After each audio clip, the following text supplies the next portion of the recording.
Hello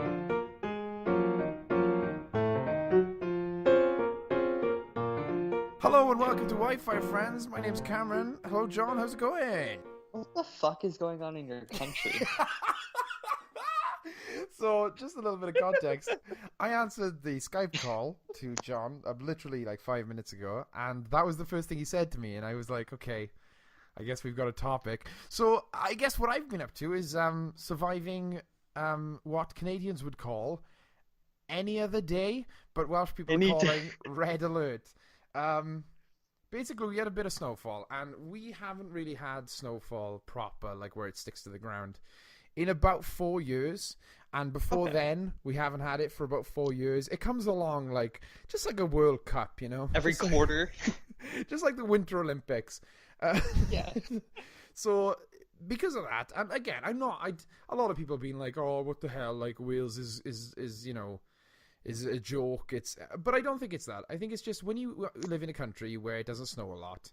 When it does snow, even if it is nothing compared to somewhere like Canada or Scotland, we just don't have the infrastructure. There aren't people whose job it is to deal with snow because you would never work. You would work once every 4 years.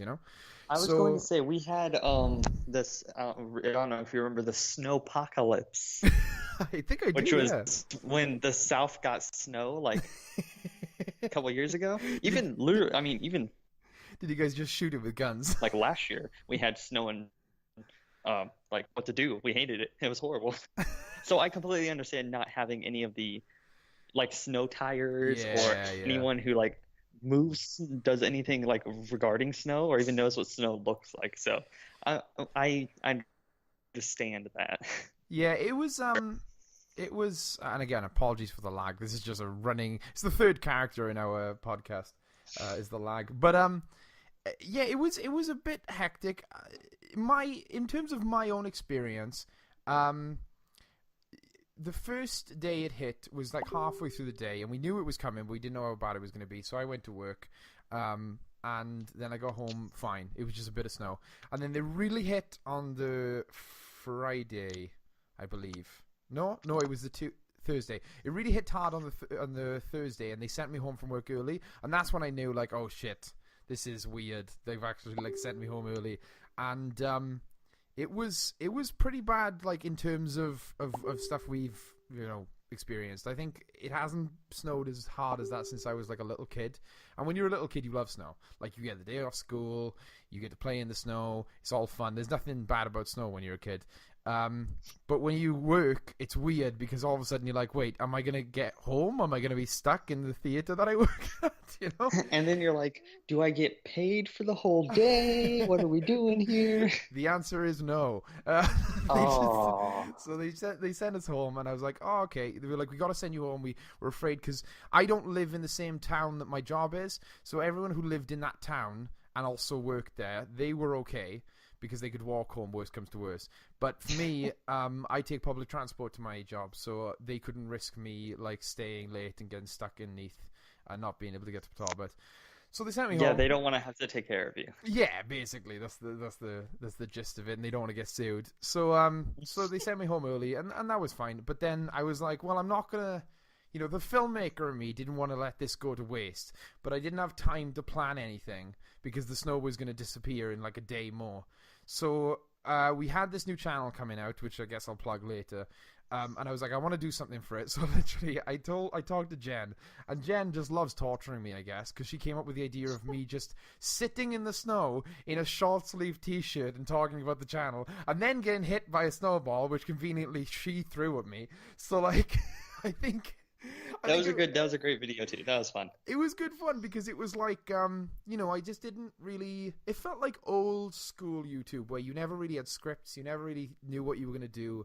Kind of like what we're doing now, where you just kind of like freeball it and see what you can come up with, and it was good fun. But yeah, I enjoyed it, to be honest. It was a bit of a ball ache with the work and everything, but it was nice to, because I've worked a lot this week. I don't know what's going on, but I think it's because of the snow. People couldn't get in, but I've been covering people and stuff. Oh, Um, okay. so it was nice to like get, I don't know, I like go home early a bit, but again, So it has died down some. It has definitely died down. With thawing now, the only places that are still suffering are places that are up high, because for those who don't know, Wales is full of mountains. We're kind of famous for them, and lots of hills as well, which is like a mini mountain. And and all the people that live Thank you for up describing geography to us. Yeah, I just Cameron. thought, Americans, maybe they don't have hills. Maybe they only have mountains and flat. You guys don't do medium in America. You have large or small. It's all extra large. Can you supersize my geography, please? I think only the places up high are really experiencing problems now. As far as like where I live and where I work, it's pretty much all gone. There's like that awful looking slush. Like, as beautiful as snow is, as much as I love to walk in the snow and be out when it's snowing, it looks disgusting when it's melting. It's just the worst. Yeah, it's the worst. It's like gathered, like all the dirt from the people walking through it, and like I don't know. It was kind of magical for like 2 days to kind of just see this environment that I'm so used to, because I've lived in Port my whole life. I was born here and everything. So it was weird seeing this environment that I'm so used to and I've seen all year round in a completely different lens, just covered in white. Yeah. But then when people started crashing and there started being accidents, then I was like, okay, Yeah. maybe maybe we don't have the infrastructure to deal with this. Maybe It's like, okay, the fun's over now. Yeah. So it was an interesting couple of days. I think it was 3 days in total before it started thawing. The red alert you referenced is a very hot topic right now in the UK, because everyone is debating whether or not that caused more harm than it did. Because when you put out something and you call it a red alert, people tend to freak out. Yeah, and I saw this video that like explained, what each alert details. And it just says like red alert, like possible loss of life. And I was like, how bad is it over there? I'm going there in like 2 weeks. So I personally, and I think I share this opinion with a lot of people, I don't think it was a red alert at any point. I think there are certain areas, very specific areas, that you could consider a red alert, like I said, up high. Like where the snowfall was like 5 times what it is on normal land level. But issuing a red alert to the whole of Wales is just kind of counterproductive, because what happens then is the supermarkets were just sold out of bread and milk and like all the essential foods. And it wasn't necessary, because like they were always open and barely any of them shut. So like it was really weird. So I would, if you are at all concerned, whether it be John or anyone else who's concerned about coming to Wales, it's gone. It's pretty much all gone now. The red alert was a bit of a weird. I honestly think that like maybe they just did it because there were specific areas that were red alert worthy, like high up, and places like no one's gonna know what I'm talking about. But there's a place called Bryn that's really close to us. My best friend lives there, and like it was just covered in icy, and you wouldn't want to go out. But because of those small little pockets, they just were like, listen, we're gonna cover ourselves. We're gonna go red alert to everywhere, because then the people in those small pockets will stay indoors, and everyone else will just have to deal with the red alert. But I don't know. It's one of those awkward things where you kind of put in a position where it's like, is it causing more problems to cause panic, or is it causing more problems to like not say anything and let everyone go out and possibly get hurt? I don't know. Yeah, exactly.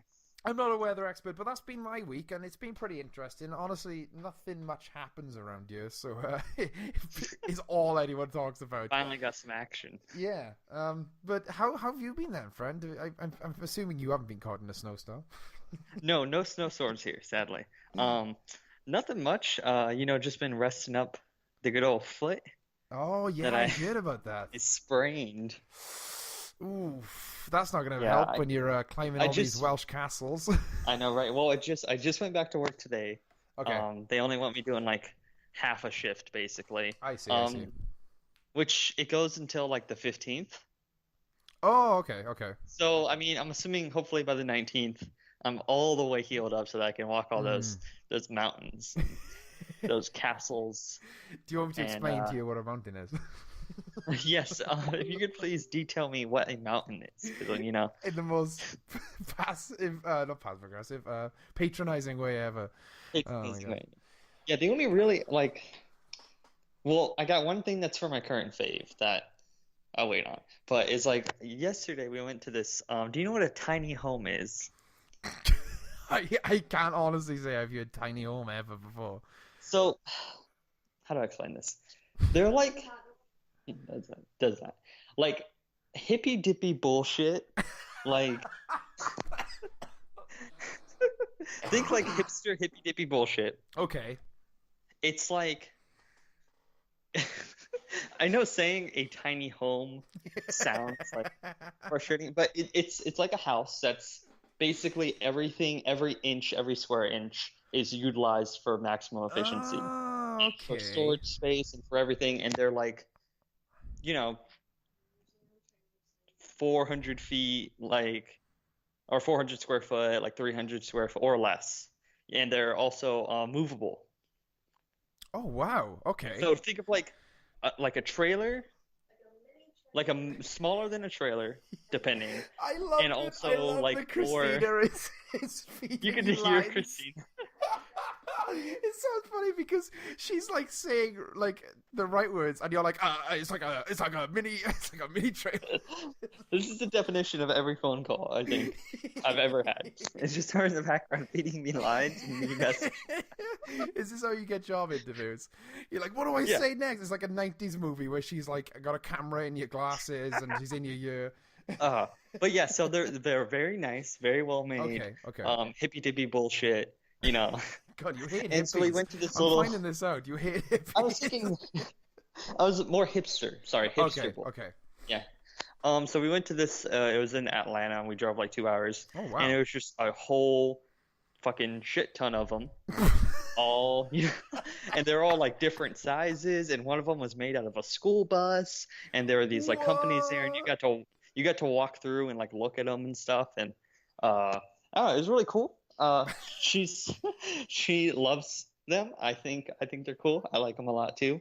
That sounds awesome. I mean, like, I never thought I'd ever hear about a tiny house convention, but now I desperately want to go to a tiny house convention. It's really good. Just Also, if you ever want to watch HGTV, they have some good stuff on tiny homes. there's a whole channel about it, tiny homes.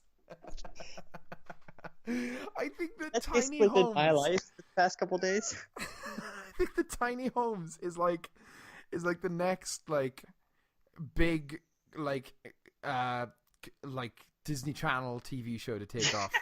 Like tiny homes, where it's about like all these people that live in these small little homes, and no one knows Yeah. that they're there. Oh my god, that sounds really interesting. I think my only point of reference was like, you know, The Sims. Yeah. So like in The Sims, there's like this challenge of like the smallest working house you can make in The Sims, where your sim will be satisfied, but this like the smallest you can make it. Yeah. And I'm imagining it like that, where it's like, how small can you make a house that still functions as a house and still works as a house, while still Exactly, being the yeah. tiniest thing ever? Do you think you could live in one of those?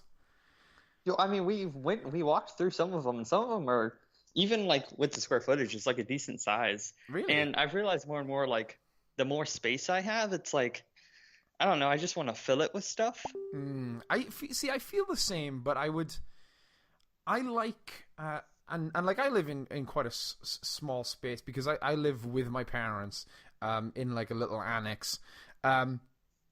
But we stick to it, and it's like, you know, it's decently sized. I wouldn't say it's Yeah. a tiny home because there's stuff outside of the annex that we use, like toilets and stuff. So I don't think we have to pack much in. But I do have the tendency to just fill crevices and fill spaces and gaps with shit. And I just find stuff. Yeah. I'm like, oh, a statue could go there, a bookcase could go there. You know, stuff that doesn't need to be there. But I feel uncomfortable with the amount of room. So maybe a Yeah, and I tiny like the home. idea of having everything like very efficiently laid out and utilized, and I don't know. It's one of those things that seeing is like, Oh my god, sorry, I gotta interrupt you. Christina just texted me. oh my lord. She just messaged me a picture of tiny home. Oh god. Oh my god. She messaged me a bunch of pictures of tiny homes and then a message saying, "Think this, John sucks at explaining." That is my loving wife. for you. Oh, fantastic. Oh gosh, that is yep. That's I don't think. Wow, if anyone ever asked me to describe my wife, I'm just gonna send them this clip. I'm gonna upload this as a separate thing. I'm just gonna upload this whole tiny home saga. I think it's a good example of the shit we talk about on this podcast. Oh God. I think that these tiny homes, now that I'm looking at them, I would definitely live in one of these. I think. Do you think they'd be cheap though, or do you think they'd be more expensive for whatever reason? they're less expensive than like houses. Okay. At least American, like houses Yeah. and stuff. Like a couple of them were like 60,000. I love that all of them have wheels, even the ones that you clearly couldn't move because it's like built around. Like there's one here that she sent me that has got like bushes and steps and everything's built around it. So like you couldn't move it because it would just disrupt the whole like feng shui. But there are still wheels because you got to have wheels on a tiny home. You can't have a tiny home without wheels. I think we're gonna get to a point where it's like a Mad Max society, but everyone has like tiny homes. Dude, have you seen the trailer to that Peter Jackson movie? Oh yes, the one with the tiny homes. Like the movie. It's London. What? That's what it's gonna be. It's gonna be whoever that woman was. Was it Emily Blunt? I think it's Emily Blunt. It's gonna Emily Blunt's in everything. Yeah, she's in absolutely everything. So it's Emily Blunt in Tiny Homes, the movie, where London has become a tiny home and is eating all the other tiny homes. Oh my lord! I was gonna say we should make a film, but like, it's already been done. It's already done. Yeah. I can't wait for Peter Jackson takes all the ideas. I can't wait for Christina to message Peter Jackson being like, you don't understand that this is what a tiny home is, all right? Oh my god. Oh, that's... this is going to be the first ever Wi-Fi Friends highlight. I want the whole tiny home saga. Which I do think we should do that more. Like highlight separate and break out separate, like... I think considering we're the kings of 3-hour podcasts, we should allow little bite-sized bits to come out of this. Oh gosh. Oh my god, she's messaging me more. I love this. I'm just going to have a separate conversation. She's messaging me tiny homes that she wants to buy now. Oh my lord. Dude. You can bring your tiny homes. Bring them here. Yeah, exactly. Oh, this one is actually nice. This one looks like efficient as well. Oh my god, exactly. There's so much space. I know. Dude, I'm on the tiny home train. On the tiny home train, here we go. As soon as Jan wakes up, we're gonna move into it. As soon as she wakes up. I can't even say it with a straight face. Oh god. So what's your current phase? Oh my god, I think this is a perfect time to... Because I feel like we will talk about tiny homes forever if we don't stop. Do you want to start a separate podcast where it's me, you, and Christina? Yeah. Where Christina just explains tiny homes to us? Every week she brings a new tiny home where we review it. And we got to stop talking about this because I'm going to actually do this. If we keep talking about this, it's going to grow on me. All right. Yeah. My current fave. There's a couple of things rattling around my head right now. I will talk about one actually because I'm very interested in it. I don't know if it's a current fave because that usually implies that like I'm really, really enjoying it. Yeah. But I am enjoying this thing. It's just something that's been on my mind. So my friend came over, Jack Thomas. I've mentioned him multiple times before. And me, him, and Jenny were hanging out. We were actually taking shelter from the snowstorm because we were going to hang out in the snow, but we were like, nah, it's too much. It's too cold. So I've always tried to get Jenny into anime, and I've always picked the worst. I mean, I like the animes I show her, but like it's always stuff that like isn't her speed or it's too slow. Like I love Kids on the Slope. It's one of my favorite animes, but it was just too slow and it was too... I thought it was going to be good because it's not like a very anime, if you know what I'm saying by that. Like there's no gratuitous nudity. There's no like characters screaming at the top of their lungs for no reason. And I've shown her a couple of things like that, and she's never really gotten into it except for like Ghibli, which is understandable because Ghibli's just beautiful. Ghibli's the gateway drug. Yeah. But then, so Jack Thomas comes over and he's like, how don't you like anime, Jen? And she's like, I don't like it. I don't like the animation style. I don't like how the characters monologue and stuff. So he's like, I'm going to show you an anime. And I was like, Jack, don't even try. It's not going to work. She doesn't like anime. So then he put on something which I haven't seen before until we watched it, which was called Yuri on Ice. Oh my! I was So, I gotta say, I watched like How 30 is this not minutes, your current favorite? 30 seconds of Yuri on Ice.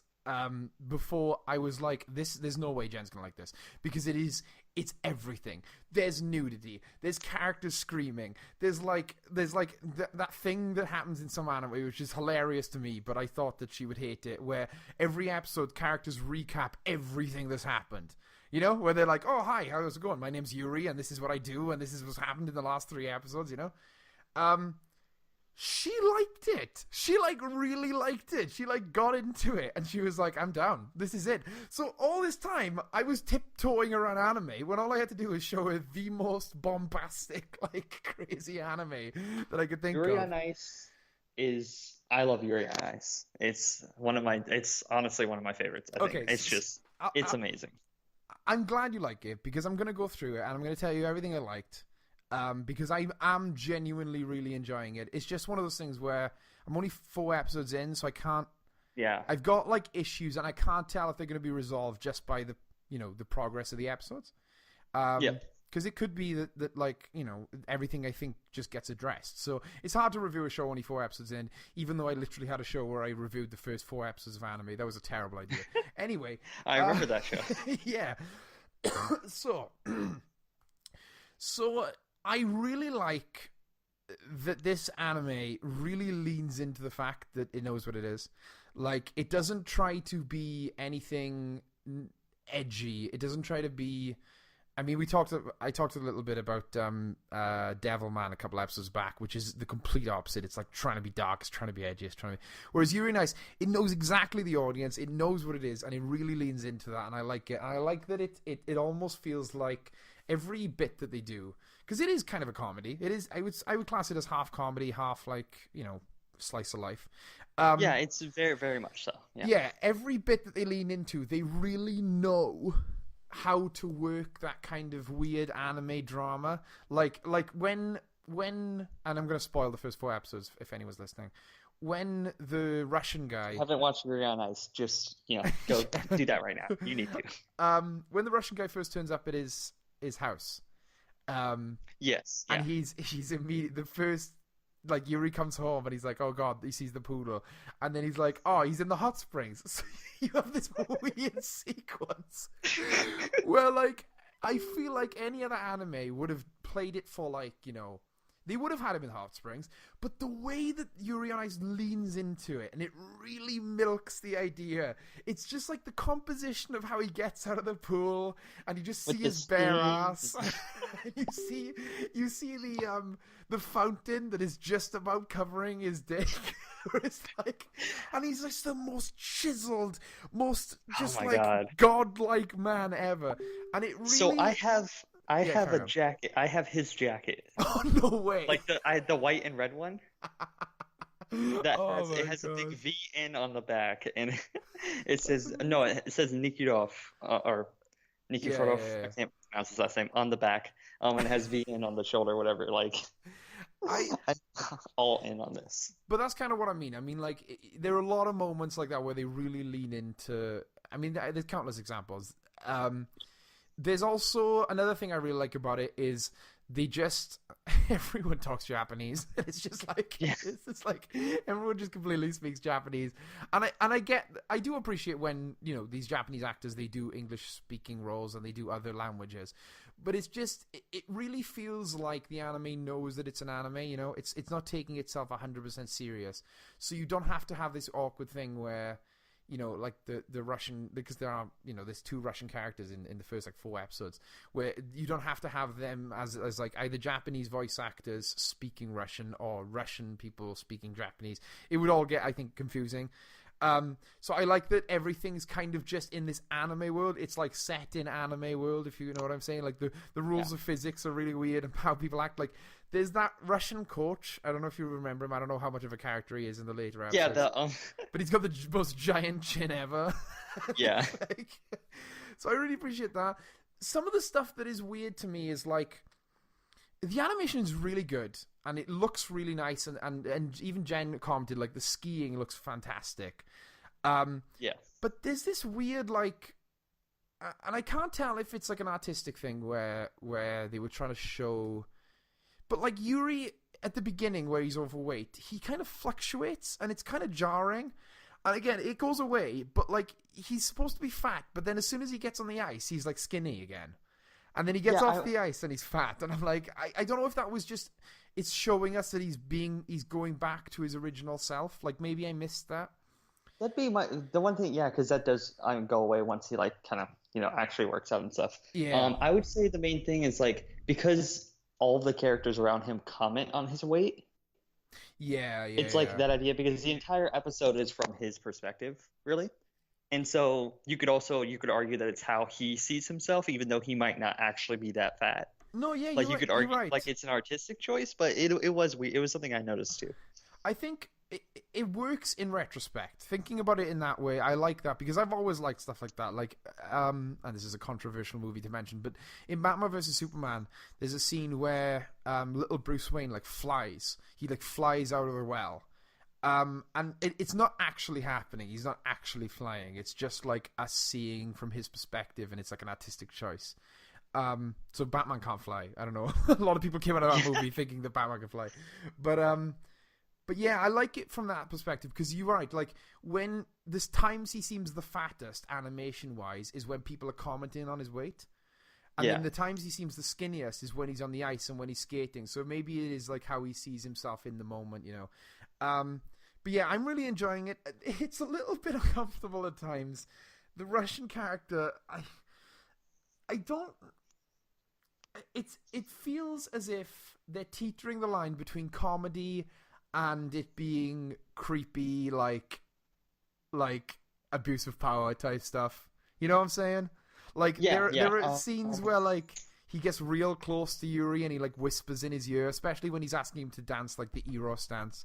And it's funny, but it's also like it's on the line. It hasn't crossed the line yet, but it's on the line of like, is this a bit like I don't? But again, that could be a plot point. I don't know. I won't talk about like how that story progresses. Okay. The show is very unapologetically. Yes. It's very unapologetic in everything it does with how it sexuality and everything.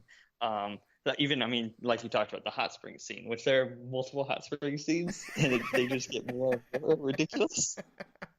So it's great. But yeah, I love the show. I love all the relationships between like just all of the characters and how they interact with each other.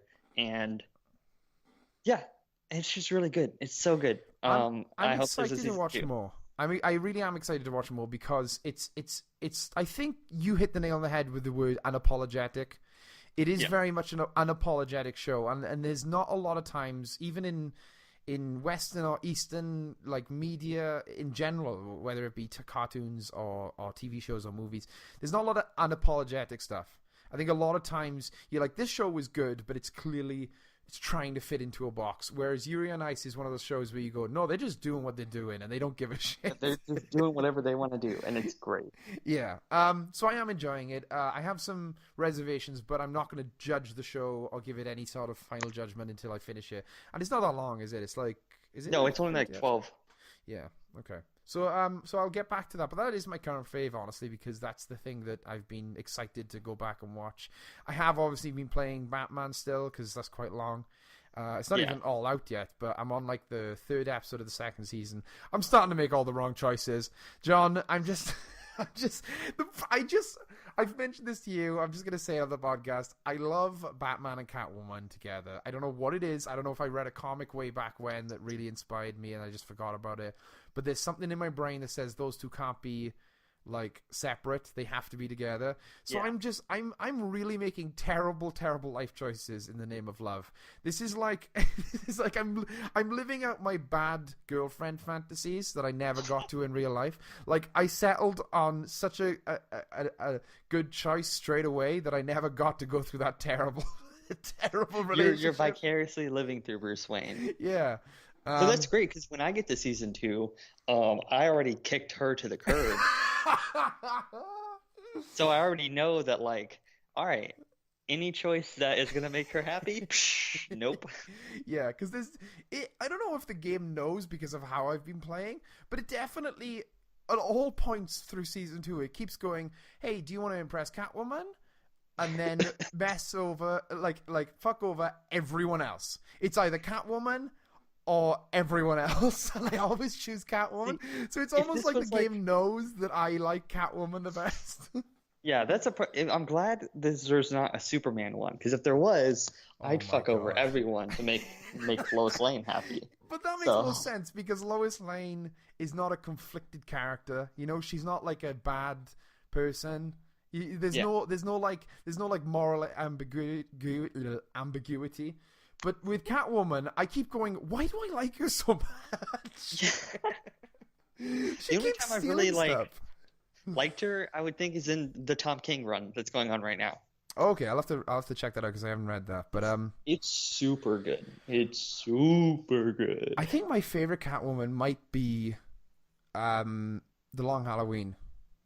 Oh yeah, that is a good one. Yeah, I really like her costume in that. I don't know what was going on, but she's like wearing purple and she's got whiskers. I love the purple. I wish the purple was more like. I hate just the black leather. Yeah, like I get it, it's a classic look, but like the purple.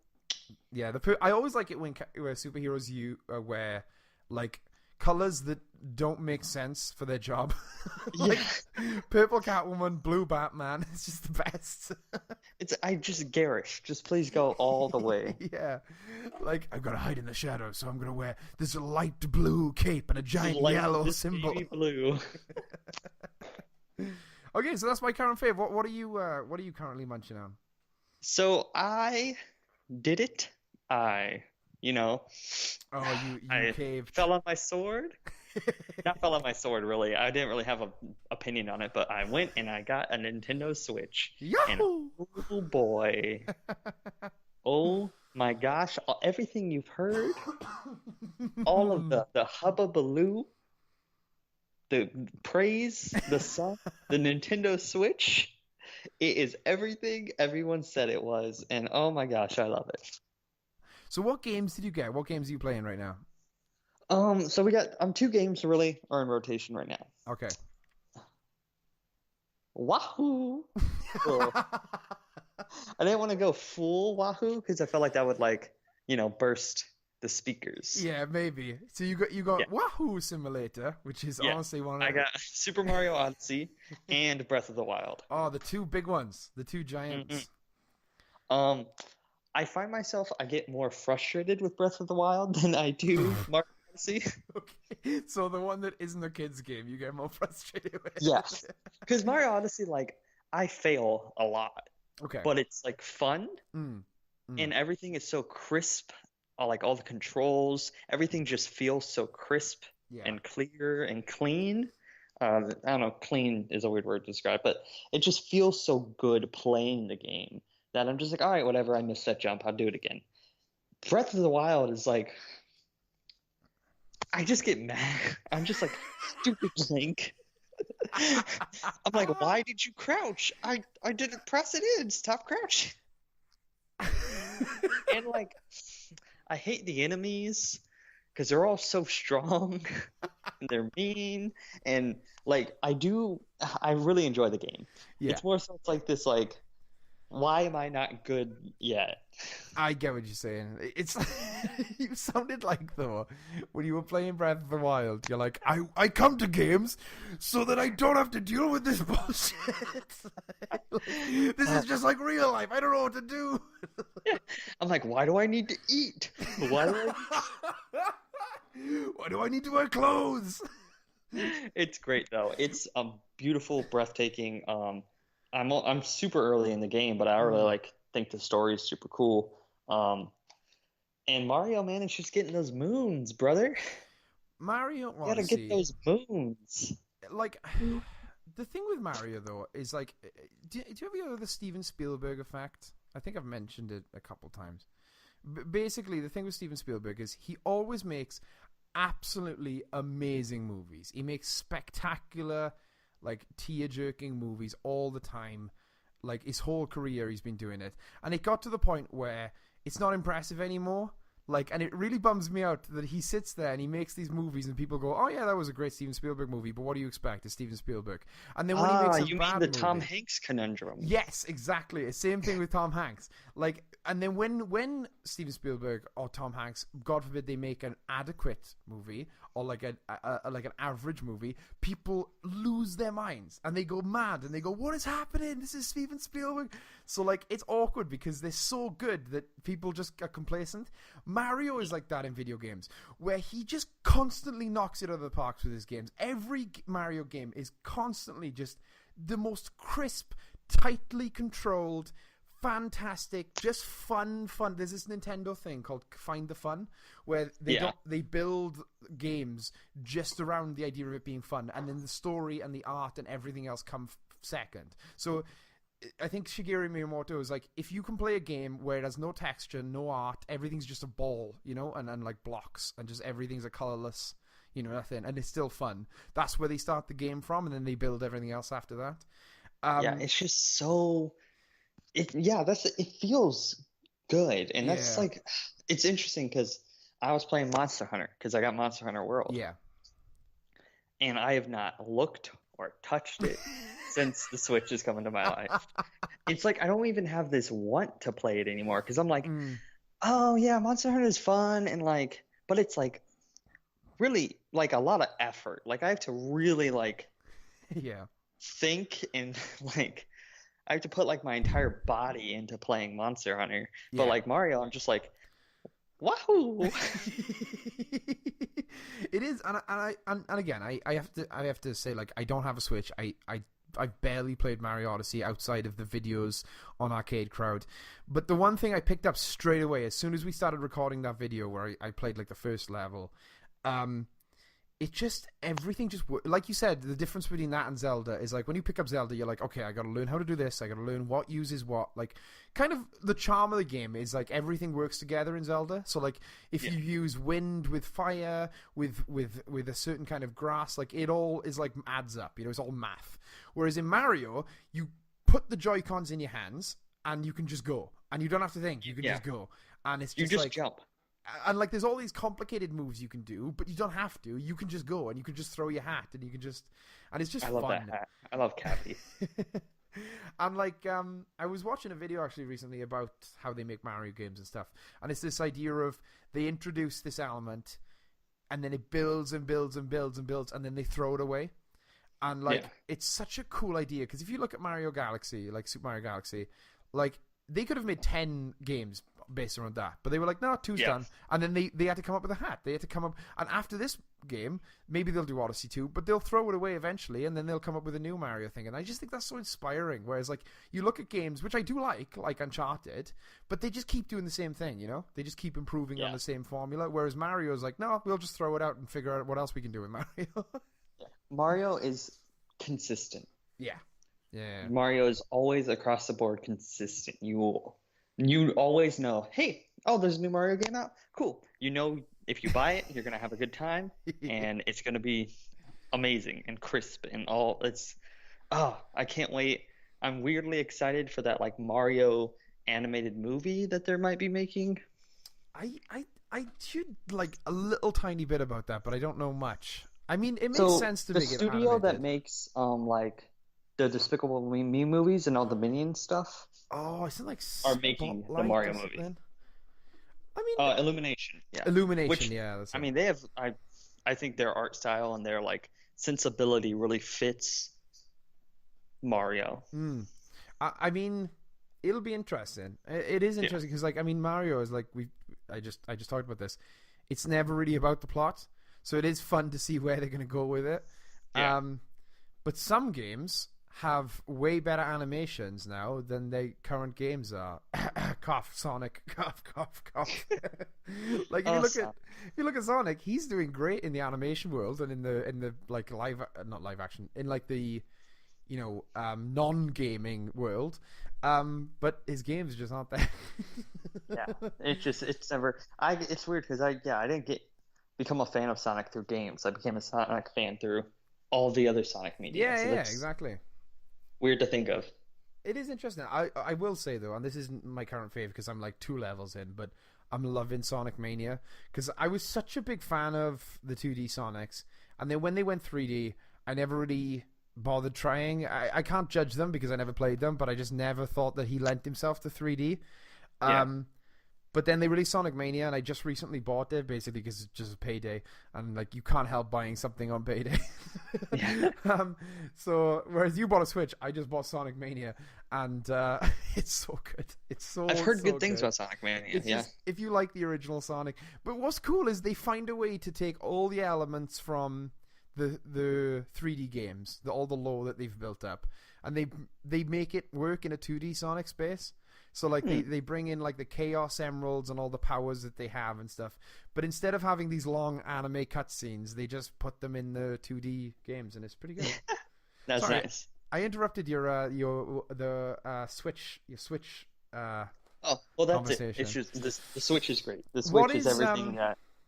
Sorry, I sorry to interrupt, but like I just want to know, what is a game that you think you're going to pick up next after Odyssey, and because Odyssey and Breath of the Wild are the ones that you have to have. I feel like if you have a Switch, they're the two that you buy, you know. But there are a lot of interesting ones coming out now, a lot of third-party stuff like Doom and stuff. So are you interested in any of those? I'm really interested in a lot of the indie stuff. I did buy, because it was like $6, a lost smartphone. Oh, I've not heard of that. Or it's like, I think it's just a lost phone, and it's the idea is that like. You're just walking and you pick up a phone, and you see these messages from the person's dad that says, "Hey, where are you? Hey, we're gonna call the police. Hey, oh my god, are you lost?" And you have to look through their phone and find out like passwords and stuff, and like try and unlock, connect to Wi-Fi, unlock their apps and whatever, and try to figure out what happened to this person whose phone is just on the ground. That you just sold and that it's game. All you just sold a Switch. Well, it's on mobile. It started off on mobile. Oh, okay. But the idea is that your phone, like the screen, basically like turns into that person's phone. The other person's phone. So it's like $6. It's I think Greg Miller was he was the one who was talking it up really big, and so I was like, you know what, it's $6. I'll get it, and I haven't started it yet, but I really want to get into that. Dude, that sounds like this is one of the best game premises I've ever heard in my life. That's just interesting. It's so simple. Yeah. Also, secondly, and again, no one is listening to this who's going to be like, "Oh, I haven't heard of him." I think, but like, game over, Greg. Yeah, I just love him so much. Oh, he's so great. Because I remember way back when he was part of the PlayStation channel. Yeah. I would watch that channel and I would ignore every video that he wasn't in. And I was like, I hope this guy goes somewhere. And then when that channel kind of moved away from what they were doing, I didn't see him for like a year. And then I found out that he has like this whole other career now. And that he's doing stuff. And I'm like, oh, yes, dude. Like, because he was so committed compared to everyone else on that channel. Like, they were all like, the new PlayStation love is all great. Their stuff. It's great. I love Kind of Funny, all their stuff. Yeah, it's just I'm just glad that he went and did his own things, because like for a while he was like just a presenter, and he would just present other people's work, and now he's really gotten into, I don't know, he's found his personality and everything, and I really like that. This is such a weird tangent. I just like that guy. I'm just glad that he's being successful. Yeah. Okay, so I'm gonna be up front. I've already been up front with you, and I'm gonna be up front with you. Have you figured out your topics? I didn't have a topic because I just came from work. Look, I'm not going to start complaining because I sound like my dad. But, like, I've been working more than usual this week. I've been working a lot compared to a lot of other people. But just it's a jarring situation when you're so used to your work cycle and then all of a sudden you have way more hours than you think.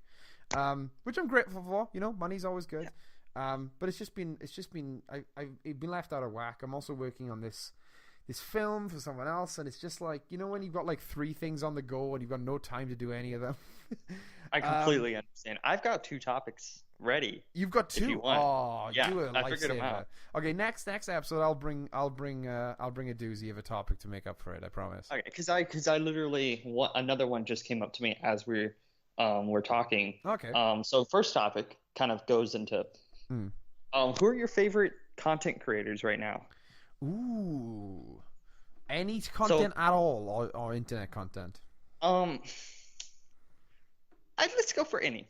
I was gonna say YouTube specific, but we can go any. Because I'll start since I thought about it for a little bit. My Twitter at Jon Johnsick. I recently, went on the Patreon wagon. Yes. For a long time, I've always believed in paying people what they deserve, but sometimes, honestly, people's financial situations just can't accommodate stuff like that. It's hard. Even $1 a month, which most Patreons start at, is still not really something that people want to. Oh man, $1 a month. I kind of could use that dollar. As much as that sounds like a joke, but there are people I think that can relate to that. Yeah, I mean, I felt that way for a long time, but finally, I feel in a good place, and I was like, all right, cool, putting it on the credit card, bam. So, one person, Aubrey Sitterson, it's my boy.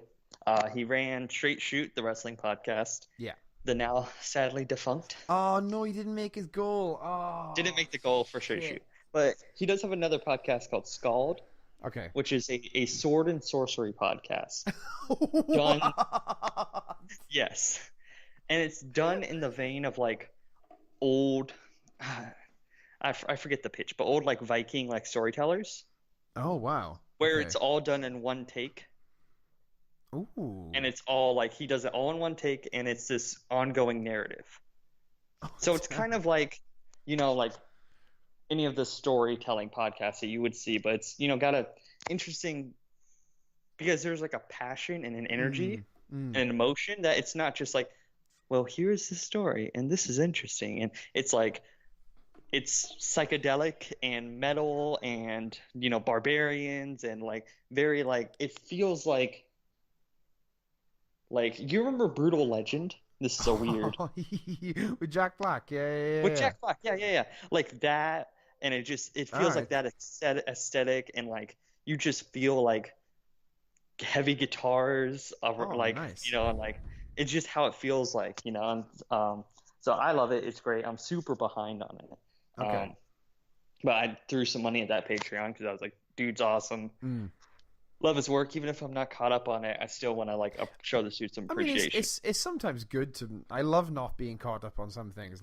I have that with the superhero shows sometimes, like Agents of S.H.I.E.L.D., where you just fall behind, but then you get a wealth of stuff to catch up on, and you kind of get to binge it, which is always fun. But yeah, that sounds metal, man. I think metal. You said metal, that's probably the best description. It's super dope. I love it. And then we were talking earlier, the Kind of Funny guys. But I love Greg Miller, their stuff. They have two channels, Kind of Funny and then Kind of Funny Games. Okay. Which are both really great. Kind of Funny is more of the goofy channel, and it has the Game Over Greggy show, which is their normal podcast where I kind of stole the idea of everyone brings a topic of discussion. Yeah. And then Kind of Funny Games is their strictly video game oriented channel, and they have a show, Kind of Funny Games Daily, which is a daily news show that they do during the week, where they talk about all the news in video games and what games are coming out, and it's really cool, super insightful. Really enjoy it. I think that it's really cool with the Patreon aspect now coming in, because I mean, we could complain about YouTube and complain about the AdSense program kind of just being useless now, but I think everyone's done that to death. And we don't even try to make money off this podcast anyway, so it doesn't affect us. But yeah, exactly. But I've been thinking about Patreon recently because it is such an interesting tool that people have been using. And what I love with these new tools, and what I love with stuff that you can really get on the internet, is that the differences in different people's Patreons is so cool. The ways that different people use them. You can tailor it to your content, but you can also tailor it to the audience size you have, and you can tailor it to what type of things your audience wants. So again, I don't think this is one of my favorite creators of right now, but I do enjoy her content, which is the cosplayer Jessica Negri. She's probably one of the biggest cosplayers ever. Yeah.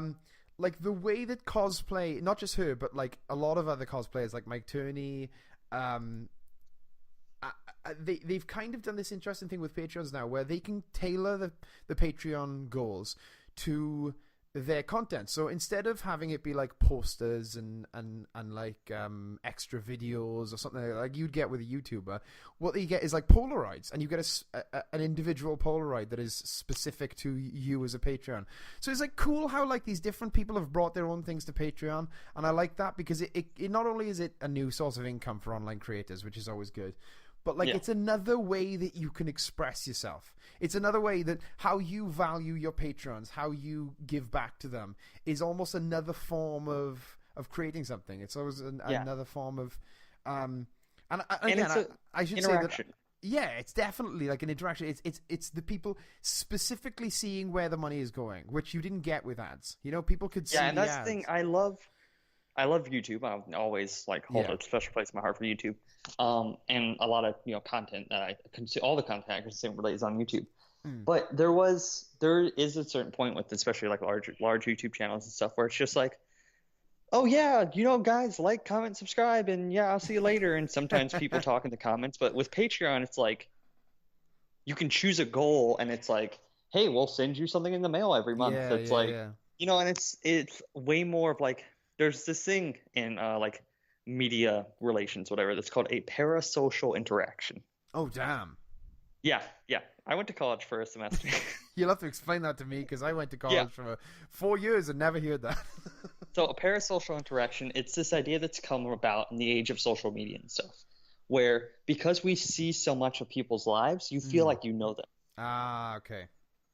And so, especially with something like Patreon or something, where you are giving someone money and they're, they're writing your name, they're saying thank you, they're saying your name. It just kind of builds up that connectivity that, the internet really brings us, which is, kind of the whole point of this show. Bam! Look at that. Wow! Wahoo! I need like a soundboard once we eventually get to that point. Dude, where it does like wahoo and like. Oh, we can sort that out. I'll see if I can figure that out in the next 4 years. But then Nintendo might sue us, so. I mean, we don't make any money. How could they sue us? We're not even profiting off them. This is literally just where we talk to each other. I don't think people realize how much this show is just stuff. Like, we've been advertising recently. You've been advertising recently very well. But I'm really worried that these people are going to come in expecting, a show. So, you know what? I'm pulling back the curtain a little bit. Okay. Because this show, it's just us bullshitting around, right? So like I had the idea of maybe us like in between when we do these large podcasts, doing like dumb little like either like separate vlogs or whatever, or just like whenever we feel like posting a video. Okay. We can like, I was thinking about doing a dumb like 30 seconds of anime with John, whatever. Oh, that's dope. I like that. Or do like idea. A short, sweet video of like me talk, or the cleaning out the queue. Maybe bringing that on or whatever. And then even. Now, this is going way far out. Bringing other of our Wi-Fi friends on the show. Now, that's going way crazy. That's going way crazy. But guests, you say? That's my Bane impression again. Yeah. So, yeah, pulling back the curtain, Okay. We'll talk a little bit about that. Keep up the content stream, because, I really enjoy this channel, but it's obviously impossible for us to consistently like, hey, every Wednesday we'll have a new podcast. Like that's just not possible with like how our schedules work. We'll see how it goes. There's always, we're young, we can figure something out, we're my birthday's in 5 days. Jesus. 4 days. Shit. How old are you? 23 your new birthday? 23. Yeah, I thought so. Happy birthday. Yeah. I feel like we're not going to do a podcast before then, so happy birthday, John. This is kind of your birthday episode. Your present just arrived, but I thought, well, I could send it to him, but based on the red alert and also the fact that you live in America, you might get here before your present gets to America. Yeah, right? So I might just give it to you if that's okay. Oh, of course. I didn't think you'd give me anything. What if we just so you brought up Jessica Negri. Do you have anyone else? So that was just an example, because we were talking about Patreon. I did want to mention as well, like, I've been involved in building a Patreon. I've been part of it. It's not my own Patreon, but it's part of a Patreon. And we've recently been brainstorming ideas to improve that. And that's why I've been thinking about this and thinking about how Patreon is such an interesting way to to interact with your fans. And like one of the things we've done recently is we got a Patreon that hit the goal, which is like $50 on our Arcade Crowd one, which is they get to play a video game with us. And I just thought that was such a cool idea for a goal. It wasn't my idea. I'm not bigging myself up. It was another person's idea in the group. But like I just thought it was such a cool idea of like, you know, this person who enjoys our content enough to pay 50 quid now gets to be in a video with us. And not only that, but that person now is like part of our dynamic, kind of. You know, they were a fan and now they've become part of our dynamic. And for at least one video, they'll be on the channel, they'll be interacting with us, and it's just this fun way to give back to the community. And even the people who didn't pay, it'll still be fun for them to see, you know, a fan who was part of their group now coming on and being part of the channel for an episode. So I don't know, it was just a cool little thing. But I'll It is cool, Cameron. It is. Who is this? I don't know. I feel like there was a bit of regret in that. I don't know. I have, actually, not even going to go down that road. So some of my favorite creators, I want to mention, so I have anyone who watches Arcade Crowd or any of the other stuff I do, or listens to this podcast maybe, because I do try to bring humor into this podcast. I have a weird sense of humor. I wouldn't call it bad, but it's definitely weird, and I think you share it with me to an extent. But it's hard over Skype. Maybe we'll meet each other in person and we'll hate each other. No, I'm joking. This is going to be an awkward trip to Yeah, like the first day, I'm like, ugh, you. It's like, oh, great. No, but I mean, again, this is not so subtle plug. The reason we called our sketch channel Commit to the Bit is because I kind of love that idea of just like how far you can push a joke and how far you can commit to something silly and something stupid. And oftentimes, when you get to that far place, you push it too far, the point of the joke is lost. And what's funny is the fact that the joke has gone that far. It stops being funny because of the joke. It starts being funny because it's just weird and it's just bizarre and it's just unexpected. It's almost like it's funny because you didn't expect it and it's surprising. And there's a podcast / YouTubers that I watch and listen to called Dynamic Banter. It's Mike Falzone and Steve Zaragoza. They are two of the weirdest, funniest comedians, and they kind of embody that kind of humor that I'm talking about. So like on their podcast, and the reason I say / YouTube, because they take podcasts and they turn them into visual content.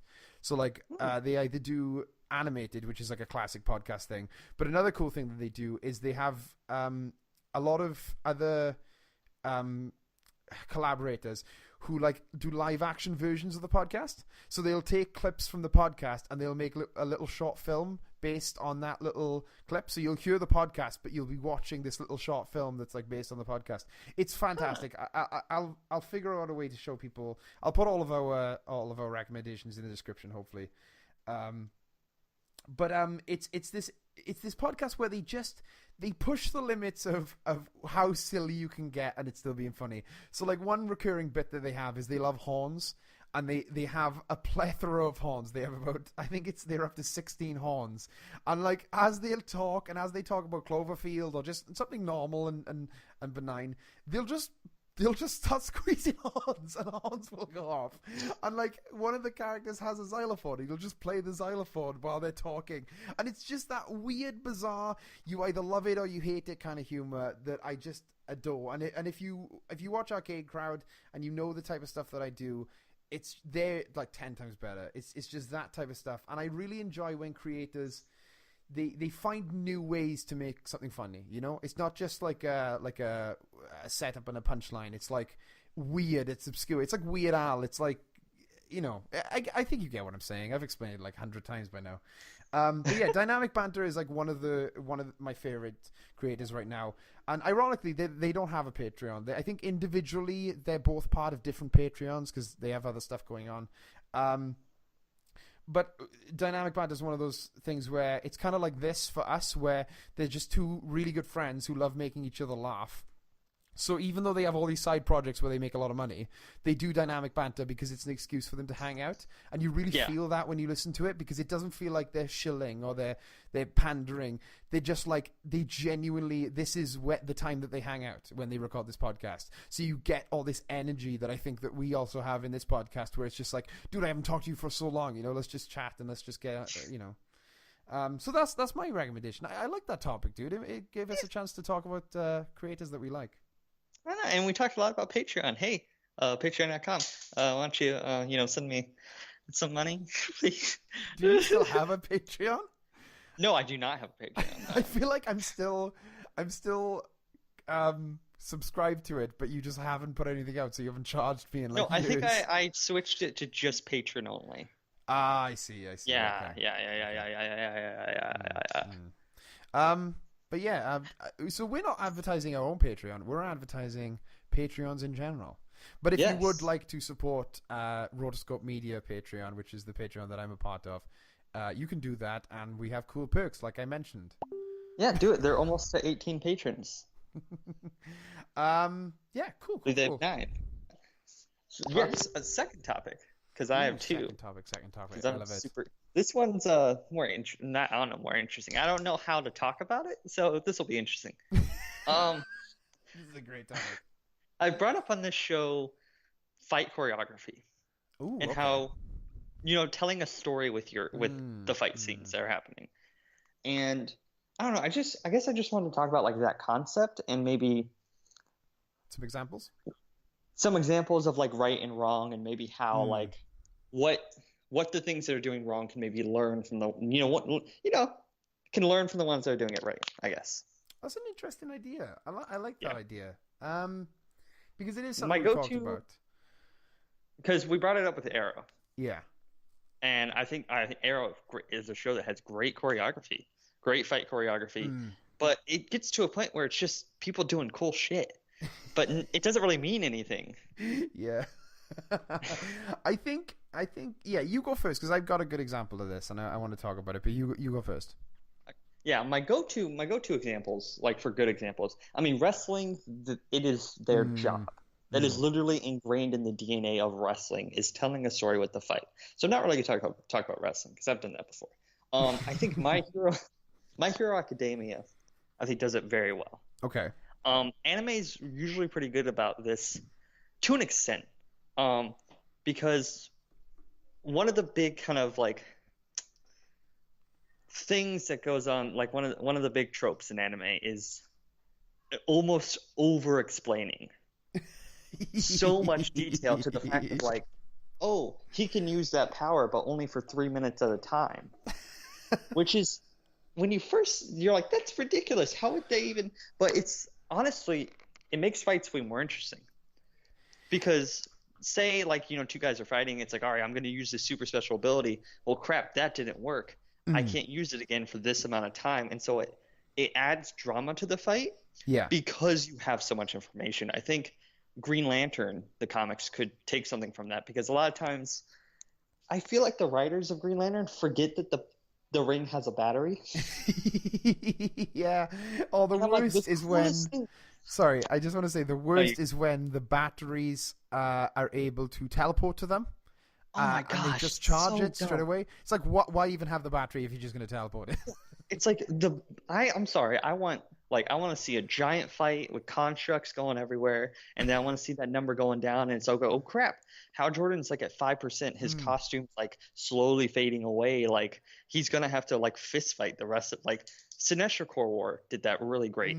Yeah. Where like the power, like I think the last bit of the Sinestro Corps War is Hal and Sinestro and Kyle fist fighting because their rings have completely depleted.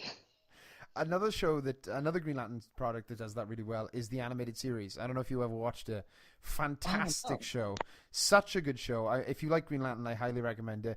But they really, really lean into the fact that there's limited power. And I think in the animated series, I think of all the Green Lantern things I've consumed, the rings probably have the least amount of power in that show. Because they really do. There's a ship where they charge up. And when they're away from the ship, it's kind of like Doctor Who with the TARDIS. They're they're constantly in a state of fright because they're like, if we don't get back to the ship before these rings, not only will we not be able to fight, but also a lot of the planets don't have an atmosphere, so we'll like just die. Oh, that's great. Yeah, but like I think you're right. There are a lot of potential targets. Like Green Lantern would potentially. They have done it well, I think, in the past a lot. But a lot of times they just, and like you said with anime, they go too far with it. They go, well, this attack lasts for 3 minutes, but then all of a sudden he's learned how to do it longer, and just because, Yeah.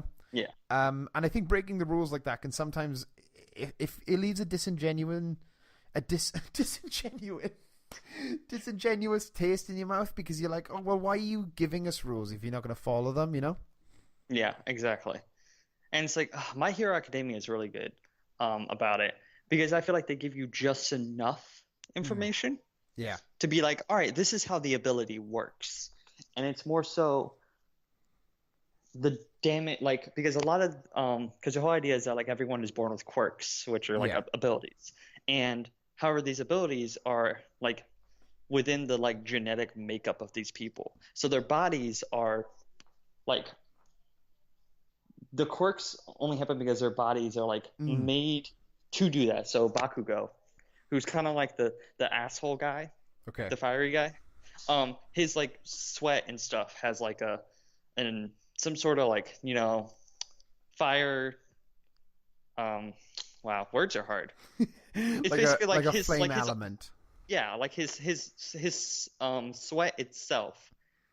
Basically helps to create the flames, whatever. Hold on, I'm getting a text from Christina. She's explaining it way better. I'm joking. I was like, what? She's seen my work.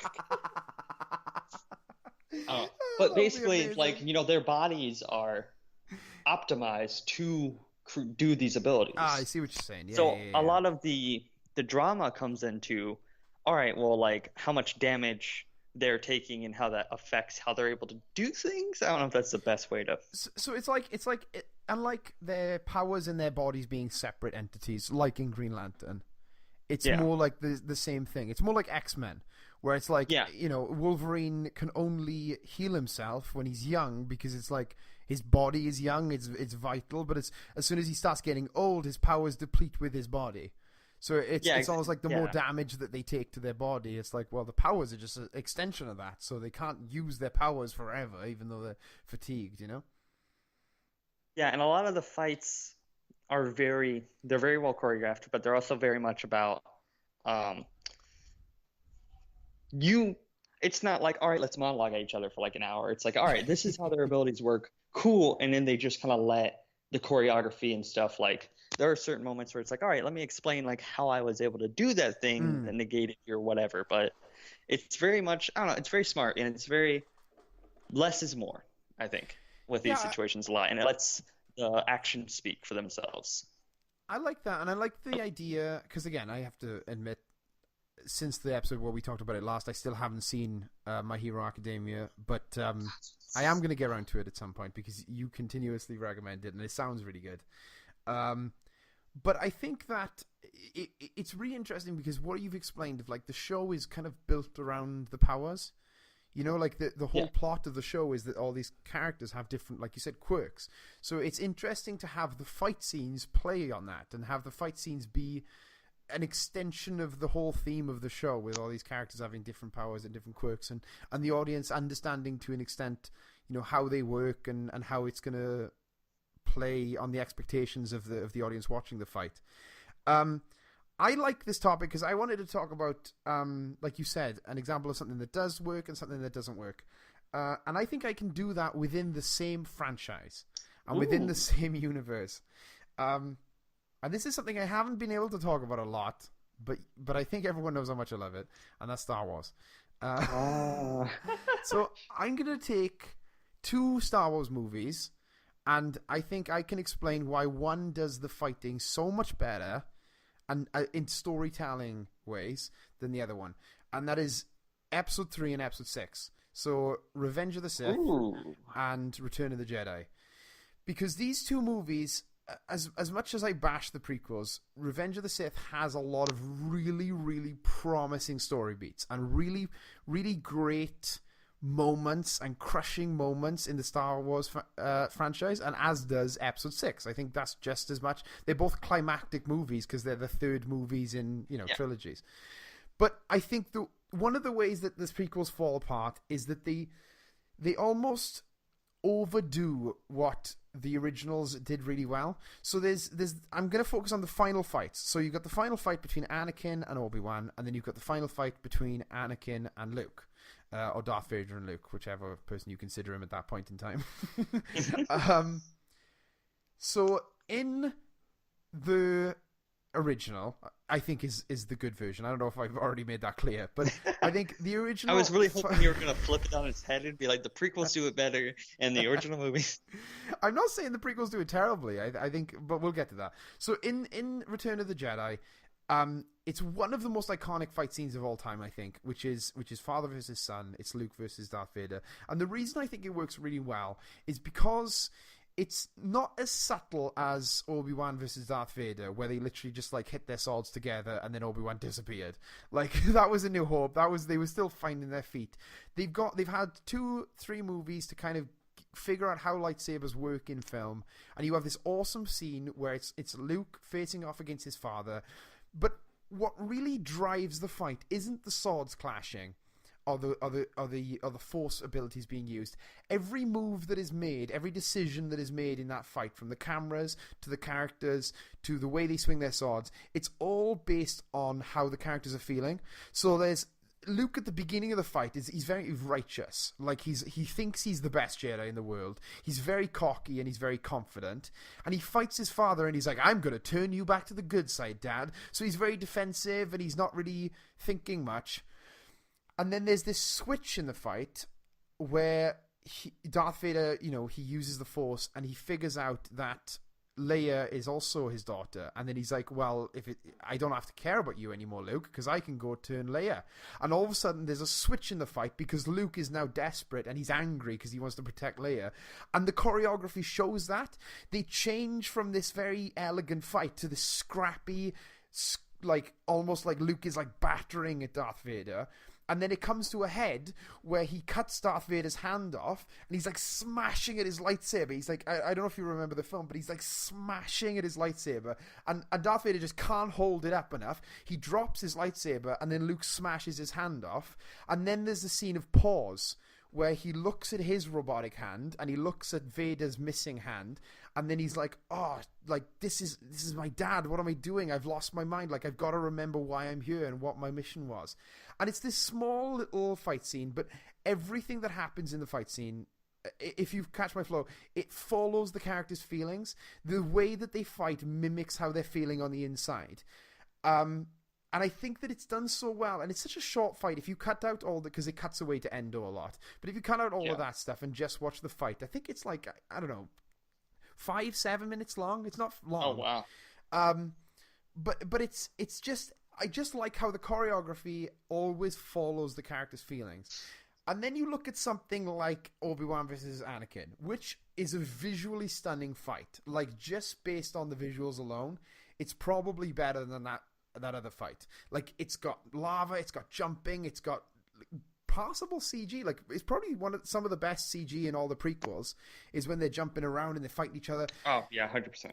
But, like, there's these scenes where you go, what is this fight serving? Like, there's a lot of bits where... So the famous one that everyone loves to make fun of is when they both start spinning their lightsabers. You know, when they're standing in front of each other and they're both spinning their lightsabers, but they're not hitting each other. They're just spinning. And you're just like, what is going on? Like, why? How is this serving the plot? How is this showing us how the characters feel? Unless what they're feeling is, wee! Like, I don't know why we're seeing this. And again, you could argue, well, George Lucas had all these new tricks and he wanted to show them. And yeah, 100%. I appreciate that. But you can find a way to show them as well as serving the plot. But he doesn't. And there are moments in the fight that are really well done. Like High Ground. Everyone's heard it. It's the meme of the century. But it works because he has the moral high ground and he has the physical high ground. And when Anakin doubts that, when he doubts that Obi-Wan has the moral high ground, when he thinks that he's in the morally superior situation, he's cut down because he's wrong. It's really good. It's serving the plot. But then there's all this other stuff where they're jumping from cart to cart and there's lava everywhere and they're spinning their lightsabers. And like, there's another good moment where they both force push each other and they hold it for a second and then they fly away. And it's like the brothers, the two closest Jedi in the whole order, they're being torn apart by their own fight, you know? But then there's more spinny lightsabers. Like, it's like they got so close to being this really awesome climactic fight that rivals Return of the Jedi. But then they add all this silly stuff. And I think it really comes back to what you're saying about, you know, like not overdoing it, not over pushing these fights with Arrow, where you have these long, elaborate fight scenes that are really impressive. But why? Like, what is this? Well, see, and that's the interesting thing, though, is that there's a way to do it. I'm trying to think which is the better. John Wick, I think, is a good option. Okay. John Wick, like the entire movie, almost basically is a fight, but everything adds to each other. Like to the point where you get to the last part of the fight, and really he's fighting a guy that he should be able to like beat in 2 seconds. But because he's gone through all of this stuff, it turns into like, you know, he actually has, you know, he has a chance. The guy he's fighting like actually has an opportunity because he's gone through literal hell to get to that point. You know, that dog. I haven't seen the second one. I need to see the second one. But I haven't seen either. I know the gist of the first one, and I'm gonna have to watch it. I did not know you haven't point. seen John Wick yet. I know it's. You need to watch why. it. It's really good. Is it on Netflix? Oh, I guess we have different Netflix because you're in America. I'll see. Yeah, your if it's on Netflix is way cooler. Is it? We miss a lot of things, but we also I feel have like you stuff guys that get you don't have. TV though. That's the cool thing is you get like recent TV on there. I think that's the cool thing. Well, our advantage is that a lot of American TV shows don't exist here in Britain, so they'll just whenever a show comes out on a network that we don't have, like the CW, they'll just put it on Netflix because they're like, well, where else are we going to put it? like Netflix is everywhere. So yeah, we do get a lot of shows that you have to actually watch in real time, which sucks. But I think my main problem with fight scenes is that for some reason, I don't know why, filmmakers or you know, not just film but TV people, they don't want the heroes to be fallible. Yeah. They want them to seem like these indestructible people, which I don't get because there's no drama behind that. The Marvel movies, I feel like, are a really example of like a lot of times their choreography sucks. A lot of times, like the Captain America movies do it the best. I think but, I have to agree with you because. Sorry, I'm not a huge Captain America fan in terms of the movies. They're probably some of my least favorite of the Marvel movies just because I'm not a big fan of that character. But I will have to agree with you that the fight scenes, and like you said, characters' impermanence, their ability to be injured is really played with in the Captain America films like it isn't in any of the Marvel films. Like, for example, the scene with Rhodey in Civil War, that's technically a Captain America movie. It's by the Russo brothers. They spearhead that movie. It's really good. Yeah, it is mainly a Captain America movie. Like, the whole, like, emotional through line, I think, is Cap and Iron Man to an extent. Well, Iron Man and Captain America. My favorite, like Winter Soldier, I think probably the best choreography I think of all the Marvel movies. I haven't seen Black Panther. There's that awesome scene in Winter Soldier right at the beginning where it's like a side-scrolling beat 'em up. Yeah, and then there's also the final fight with him and Bucky. I think. I don't know how much like I haven't rewatched it in probably like a couple of years.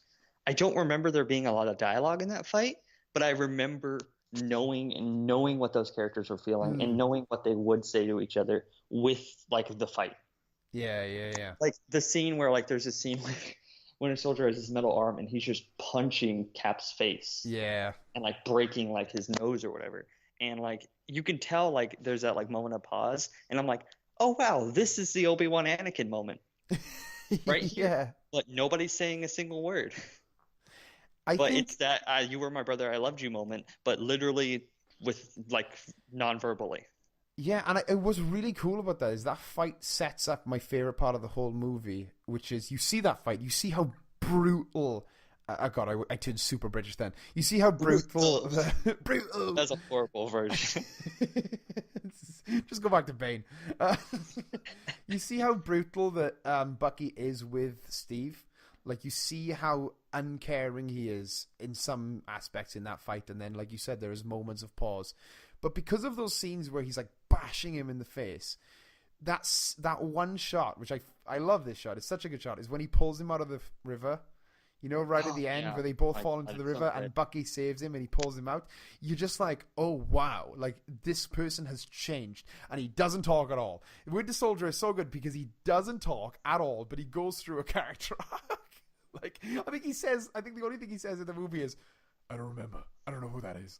Like, that's all he says. Who the hell is that? Oh, yeah, that's what he says. He's like, Bucky. And he's like, who the hell is Bucky? Yeah, because that's a line from the Winter Soldier comic. Oh wow, okay, that's cool. Yeah, that's the line from, and Ed Brubaker is actually in that movie. Oh, they do that. They did that in Thor as well, the first Thor movie, which is really cool. Yeah, JMS was in it. But yeah, the Marvel movies suck with choreography, and they suck with their characters just being able to do whatever the hell and not feel any effects, and it kind of sucks. Yeah, I mean, they all have their own little advantages. I think that the Captain America movies very much choreography is one of the big driving forces. I think the Russo brothers, surprisingly, because they're comedic directors, they really do fights really well, like a lot of other people don't do. Yeah. And movies that I love. I think that Iron Man 3 is one of my favorite movies of all time. Oh, I love Iron Man 3. But like, it doesn't... It gets around the fights. It finds a way to take Tony out of the suit, so they don't have to deal with the overpowered Tony, you know. And even when the suit is in the movie, a lot of the times he's not wearing the suit, so you have this moment where the truck hits the suit and it just falls apart and he's not in it. Or like, I think Iron Man 3 does some really smart stuff, which is you never see Tony at full power the entire movie. Even at the end of the movie when he's jumping into, like, he's doing the house party protocol. Yeah. None of those suits are full Iron Man suits. They're all like have their weaknesses, and they're prototypes. So it's super cool because the entire film you're not getting that like I'm Iron Man blasting around. Pew, pew, pew. It's like he has to actually use his brains and like. Yeah, and I like that even at the end the horde of Iron Man armors, they're not the things that win. It's Pepper, you know? Yeah. It's like this interesting twist of like. And I'm not just saying that because, she's the female lead, but, like, it makes sense in the terms of the plot that Tony relies so heavily on these armors, and the whole first act is about him not being able to stop making them. But the one thing that actually saves him in the end isn't the suits, it's the woman that he's been ignoring to make the suits, you know? It's so good. Yeah. But yeah, I think that's a great little ending bit to that topic. I think that was a good... It was an interesting thing because it's something that I didn't really think about until you literally just brought it up. But then I just thought of the example that, like, I've thought about those fights a lot, but I've never really thought about why one is so superior. Why I love that end of Return of the Jedi more than I do, And it is a decent fight. I don't want to shit on Revenge of the Sith's fight because it's got really good moments and. Ewan McGregor absolutely kills it. He was acting his ass off in that movie. So good, and that's specifically that fight, like where he's like, "You're a brother to me," like so good. So I don't want to shit on that fight. Thing is like, because I mean, it's funny because wrestling is very much like those two movies. You get some wrestling matches that are Empire Strikes Back, and some wrestling matches that are Revenge of the Sith, where it is just a lot of people doing things. Yeah. And there is like an emotional core and there's a story, sure, but it is like, all right, I mean, you've been getting beaten up for like 30, 40 minutes and like, how are you doing all that? Okay, cool, whatever. But like, that's funny because I showed, we were really bored. So I was like I was with Christina's parents at the house, whatever, not doing anything. And I was just like, hey, have you guys actually watched wrestling before? And they're like, oh, no. And I'm like, all right, I'm going to show you two different matches. They're both from Wrestle Kingdom. I think it was 12, whatever the last Wrestle Kingdom was. There's a Which is Wrestle Kingdom now. That's New Japan Pro Wrestling's pay-per-view. Ah, yes, okay, cool, Yeah. cool. So one of them was Cody Rhodes versus Kota Ibushi, and the other one was a fatal four-way match for the Junior Heavyweight Championship. Okay. I love the Kota Ibushi Cody Rhodes match because it is you don't need to know anything. They're walking down the ramp, and it's like, all right, I know who these people are. Cody Rhodes is the arrogant asshole. Kota Ibushi's the nice, sweet boy. He's just such a sweet boy. And then during the match, you're just watching the match, and I'm like, they played their parts so perfectly, and not a lot happens. There's not a lot of cool things going on, whatever, but like they tell a story of Cody trying to get the upper hand and being this just arrogant douchebag who doesn't really care how he wins, and Kota being the honorable, wrestler who believes in following the rules and believes in fighting spirit and all of that stuff, and it's all told in the match. And then there's the Fatal 4-Way, which is like a lot of cool dudes doing cool shit. And it's like one's not better than the other. I mean, I lean more towards the storytelling one just because I like watching cool people do cool shit, but the reason I watch wrestling is because I like want to be taken on like a journey. I think that's where you don't get this a lot with a lot of media. I think it really only happens with wrestling and video games, where it's sports entertainment, and those two things are constantly at odds with each other. And I think that's a really good example of one of those matches is entertainment and the other is sports. And they both got a little bit of each, but there's very much an emphasis in one of them of we're going to tell a story, and in the other one we're going to show these people doing feats that you would never experience in your life otherwise, Yeah, and it's like all the feats match like their characters and like why they do what they do, but it is still a lot of like, you guys have cardio for days. I really like that. The thing that really attracts me with the storytelling of wrestling is the characters. Really, like you said, they everything they do well in a good wrestling match with a good wrestler and a good wrestling match with good writers, you really get the characters. They don't have to open their mouths for you to get them. The reason the Undertaker is such an iconic, and I know it's like, oh, you're not going to go with anyone cool. I haven't watched wrestling in a while, so forgive me. Undertaker's the dopest. But yeah, so like the Undertaker, he's not exactly like a niche guy. I don't know a lot of the niche guys, but the reason he's so popular is because he didn't ever have to open his mouth. You knew what his deal was, even if you didn't watch his intro, which, like, whether you're watching like Motorbike Undertaker or Undead Undead Wizard. Yeah, it doesn't matter. Even if you miss the intro and you just watch the fight, everything he does and the way that he does it perpetuates this character that he is. The way that he gets up, it's just the most iconic shit you've ever seen in life. The way that he gets up, it's just, oh my god, you get it, he's a zombie, he's an undead guy. Yeah. Like, it's just from the moves, the tombstone pile driver, not just the pile driver, the tombstone pile driver. I've already got 2 more episode ideas. Okay. One episode is I'm gonna bring, like, before the episode, I'm gonna send you links to certain matches. All right. Okay. And we're gonna watch them. Not like separately, obviously, and then talk. Dude, we should watch wrestling when you come. We can't do a lot of this stuff because you are on holiday, but we should definitely watch wrestling. Well, you're also getting married, so I forgot. Yeah, I totally forgot about that. Yeah, and then one of them we need to rank the Marvel movies. Ooh, that's gonna be tough, dude. That one will be tough. You need to watch Black Panther first. Yeah, I do. I've heard it's great. I'm sure I'm gonna love it. Like, I know I'm gonna love it. Okay. We'll see where we are when that episode comes out. Maybe we should wait until Infinity War just so we can. I think we can do that, especially since it's coming a month earlier.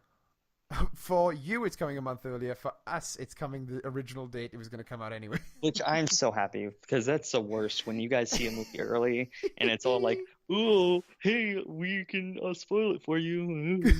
Literally, it was bizarre when it got to the point where Avengers came out like almost 3 weeks before in America. And we were like, "Oh, guys, have you seen Avengers yet?" And you were like, "Shut the fuck up."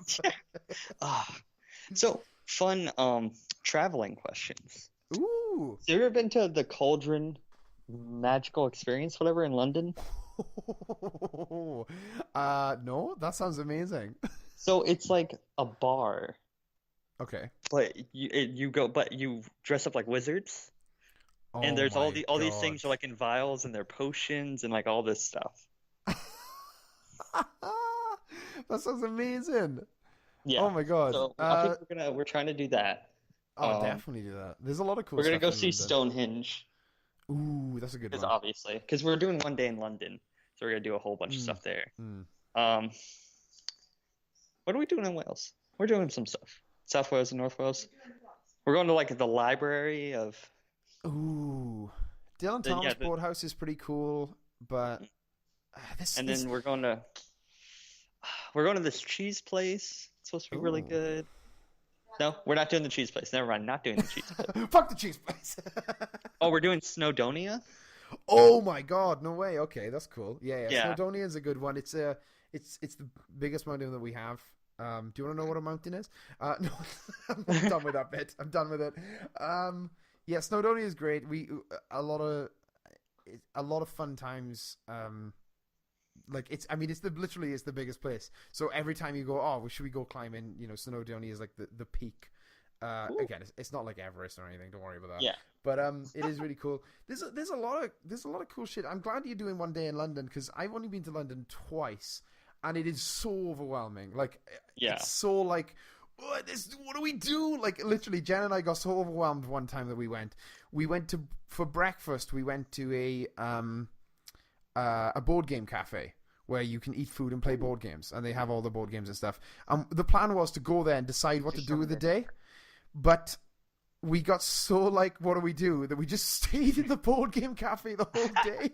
Yeah, and we're it was supposed to be so like fun. Doing one of the like those Roman baths. I think they are. Oh yeah, dude, they're great. There's loads of those in in Bath. There's literally a place named after them. Yeah, the Roman baths are cool. There's a bunch of Roman stuff. There's a bunch of Celt stuff. Of Roman stuff.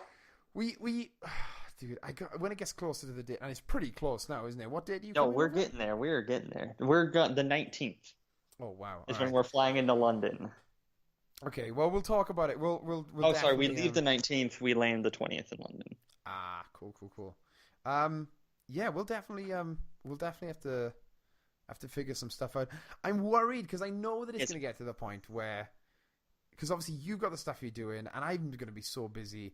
There's going to get a point to where we're like, we'll only get to hang out for like maybe one day, and then obviously the wedding as well, which is going to be awesome. That's the one thing is like, because I'd love to like, if you guys would want to go to the Cauldron with us, that'd be awesome. Yeah, that's what I'm trying to figure out now, because I have booked a couple of days off.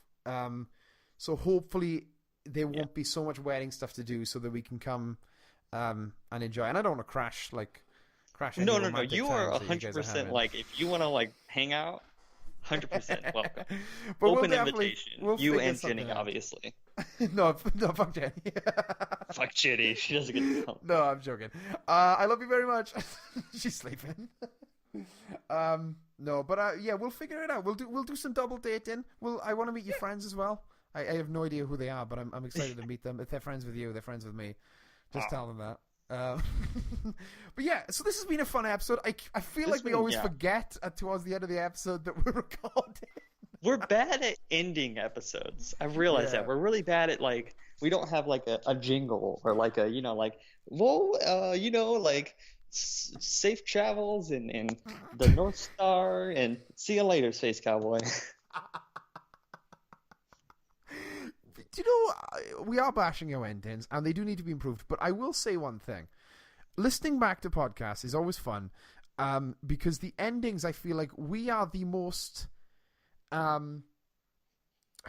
self-esteem boosting podcast, because I feel like at the end of every single one of our podcasts, we always say something to the effect of, that was a great podcast. Good job, Jon. Good job, Cameron. That was great. Good topic. No one ever does that. No one ever like really enjoys their own stuff. We're like patting each other on the back. Yeah, but I appreciate it. I think this was a great. I want to really throw a thank you to Christina because she created my favorite bit of all time. Oh yeah, so no, far. I'm definitely gonna clip that and I'm gonna do something with it. We're just gonna have a tiny home segment on every episode where I get her on just to talk about tiny homes. I'm gonna, dude. Oh my god, if there were tiny homes in Wales, you know that we gotta go. Oh gosh, I'm surprised she hasn't researched that yet. Oh my god, I'll see if she messages me later about tiny homes in Wales. But yeah, thank you for listening to this. If anyone was listening to it, hopefully this podcast is going to slowly shape into something that is more listenable. I'm going to try and figure out how I can record these in a way that is more manageable and more editable. But we're definitely going to start clipping stuff. So that tiny house, if you're interested in sharing the podcast with your friends, but you don't want to send them an hour and a half clip, there will be a tiny house. You can send them to tiny homes, which I think is a great segment. I mean, I haven't listened to it back, but I enjoyed it. Thank you for joining me, Jon. Thank you, as always. Do the thing and live your life and like be good people. If you manage to do all those amazing things that Jon just suggested, and you still have time left over, I would highly recommend checking out my brand new YouTube venture with a couple of buddies. We're starting a sketch channel. We've got one sketch on there so far, but we're going to be uploading some more when we get the time to record them around the schedule of my wedding. But yeah, if you check it out, it's called Commit to the Bit. There'll be a link in the description. I think it's fun. I think it's a fun time. I enjoyed the first episode. I thought it was funny. Thank you, Jon. Are good comedy. I mean, that kind of wrote itself because so many people keep telling me and Reese that we look like each other that I had to do something. But also, maybe this is a bit premature, but there might be something coming from Jon's end of the pond as well that Jon's been working on, and it's very, very interesting, and I'm very enjoying it so much, and I've been giving some critical critique, some notes. So hopefully, we'll see how that goes. I'm not sure how long it's going to be, but I don't know. I'm enjoying it. Yeah, and we don't want to pressure anyone, do we? No. Do it. I crack under pressure. All right. Thank you for listening, and I almost ruined the whole podcast. Then, thank you for listening, and we'll see you on the next one.